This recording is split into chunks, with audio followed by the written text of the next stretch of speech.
L'essentiel de l'actualité avec Lionel Durel. Bonjour à tous, tout de suite votre journal de 13h en ce lundi 6 mai 2019 avec l'ensemble de la rédaction de 24matin.fr.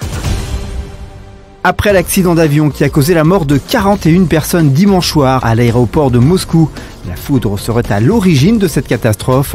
Le pilote mettant en cause les conditions météorologiques difficiles dans la tragédie, tout comme les passagers. Le pilote a précisé qu'à cause de la foudre, le contact radio a été perdu, l'obligeant à passer en régime de pilotage minimal, c'est-à-dire sans ordinateur comme à l'ordinaire, mais de manière directe, a-t-il expliqué aux médias russes. Toujours selon le commandant de bord, c'est à cause du violent atterrissage que l'appareil a pris feu. La raison est sûrement la suivante, les réservoirs étaient pleins, a-t-il indiqué. 37 personnes sur les 78 occupants de l'avion ont survécu.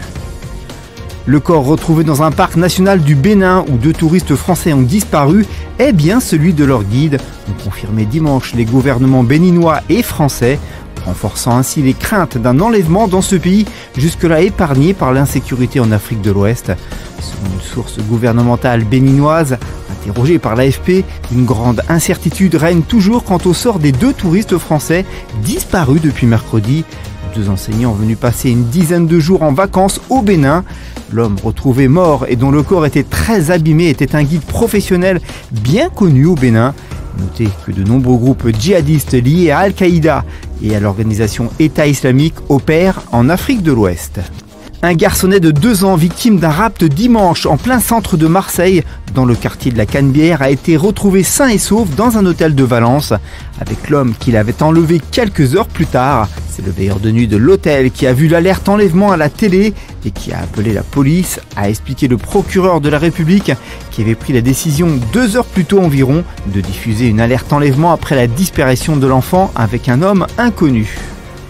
La ministre des Solidarités et de la Santé, Agnès Buzyn, a affirmé hier qu'il n'y avait pas d'entourloupe dans la réforme des retraites à quelques semaines de la présentation en juin des conclusions de la concertation menée par Jean-Paul Delevoye. Invitée dans l'émission BFM Politique, la ministre a assuré que le système sera beaucoup plus équitable, beaucoup plus lisible et qu'il pérennisera notre système de retraite par répartition. En bref, et dans le reste de l'actualité, les nouveaux billets de 100 et 200 € entreront en circulation dès le 28 mai prochain. Ils viendront compléter la série appelée Europe. Leur taille diminuera pour égaler celle du billet de 50 €. Les experts de l'ONU sur la biodiversité dévoilent aujourd'hui une évaluation mondiale sans précédent des écosystèmes qui devrait démontrer le besoin urgent d'un plan pour sauver la nature, poussée à la destruction par les hommes qu'elle fait vivre. Ce texte estime notamment que 75% de l'environnement terrestre et 40% de l'environnement marin présentent des signes importants de dégradation. En sport, alors que la Roma s'intéresserait à José Mourinho, tout comme l'OL, le Celtic Glasgow lui aurait proposé un contrat pour reprendre son équipe, affirme le Daily Mail. Le champion d'Écosse n'aurait pas mégoté sur le salaire afin de rendre crédible cette offre, mais si la perspective de remporter un titre de champion dans un nouveau pays est attirante, le manque de concurrence et la qualité de nouvelles propositions pourraient plaider contre cette offre. Redescendu d'un étage pour retrouver de la confiance, Lucas Pouille a remporté hier sur terre battue le tournoi Challenger de Bordeaux aux dépens du Suédois Michael Heimer, 6-3-6-3. Le nordiste peut reprendre sa marche en avant. Prochain arrêt pour Lucas Pouille, le tournoi de Madrid avec un premier tour programmé contre le numéro 15 mondial, Borna Coric, un joueur d'un tout autre calibre que se croiser cette semaine à Bordeaux. L'actualité du divertissement, l'ancien chroniqueur People d'M6, Magloire, sera un tout nouveau personnage clé dans le jeu de France 2 Fort Boyard. En effet, il prendra les traits de Magic, comme il a expliqué aux Parisiens. Lorsque la production a pensé à moi pour incarner un personnage récurrent, cela a été une grande joie, c'est une véritable preuve de confiance. Magic, c'est un bon génie. J'emmènerai les candidats dans l'épreuve du Fakir, dans laquelle ils devront marcher sur des clous et des verres. Et en plus, j'aurai même un tapis volant, a-t-il ajouté, amusé à nos confrères. Voici votre page météo. Quel temps fera-t-il mardi matin ? Le ciel restera plus nuageux à l'ouest, mais avec un temps sec.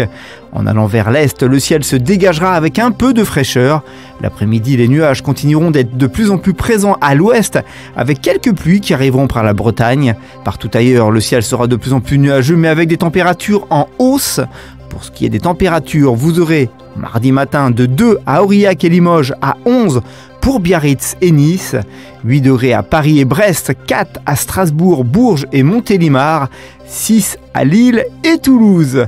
Merci d'avoir suivi ce Flash Info. On se retrouve dès à présent sur 24matin.fr pour suivre l'évolution des informations en France et à l'international. Bon lundi à tous, à mardi 13h pour un tout nouveau point sur l'actu.